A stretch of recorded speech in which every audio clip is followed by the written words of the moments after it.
उत्तराखंड राज्य के चकराता विधानसभा में एक अनोखे तरीके से दीपावली मनाई जाती है।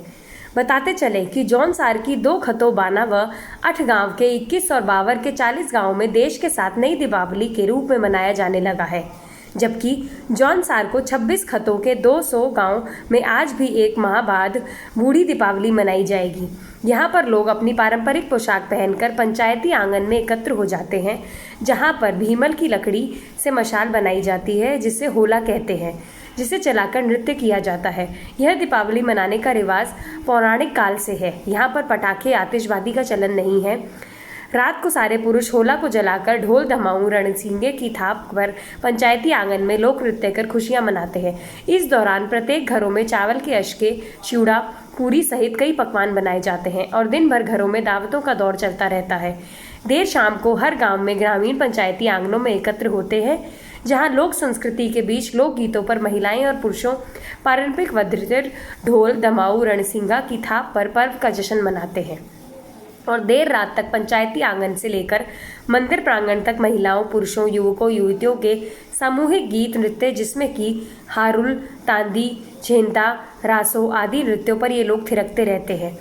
जौनसार बावर क्षेत्र में नई दीपावली हो या बूढ़ी दीपावली, यहाँ पटाखों का शोरगुल दूर दूर तक सुनाई नहीं देता।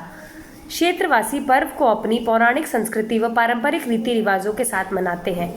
यहाँ पटाखों की बजाय गांव गांव में लोकगीत, नृत्य व वाद्य यंत्रों की धुन सुनाई देती है। इसके साथ ही क्षेत्रवासी भीमल की मशालें व दीप जलाकर घरों को रोशन करते हैं, जिससे कि यहाँ पर किसी प्रकार का प्रदूषण नहीं फैलता।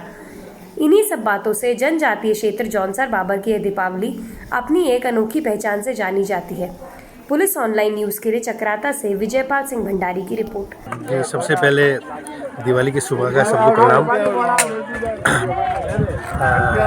गुरुजी, जिस तरीके से आप देख रहे हैं कि बहुत ही पारंपरिक तरीके से हमारे यहाँ पर पुरानी दिवाली मनाई जाती थी, जिसका मतलब मानना था कि पहाड़ों में कोई आवागमन का साधन या कोई संचार का साधन ना होने की वजह से भगवान रामचंद्र के वापसी अयोध्या आने की खबर जो है वो पहाड़ों तक लेट पहुँची थी।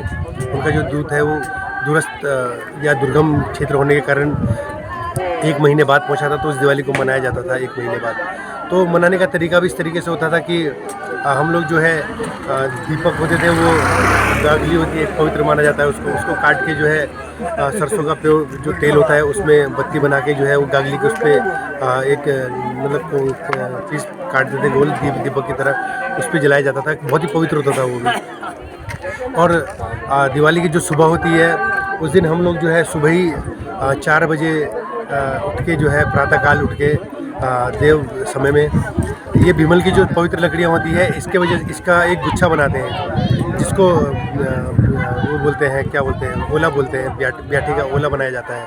ये बहुत पवित्र होता है और इस दिवाली को मनाने से बिल्कुल भी प्रदूषण नहीं होता है। आप देख सकते हैं उस साइड को, आपको मैं आपका ध्यान ले जाना चाहूँगा सामने की ओर। बच्चों ने जो है वो भीमल की लकड़ियाँ जो है बना के ओले बनाए हैं, उस तरीके से ज्योति जलाई है। तो इस तरीके से जो है पूरे गांव के लोग जो है उस दिन एकत्रित होकर सुबह सबसे पहले आंगन में नाच गाना चलता है। उसके बाद जो है सुबह प्रातःकाल जो है हम लोग ये भीमल के ओले लेके जो है वो चल पड़ते हैं जला के, और एक लंबी सी लाइन बनाई जाती है। फिर अपने देवी देवता को याद करा जाता है।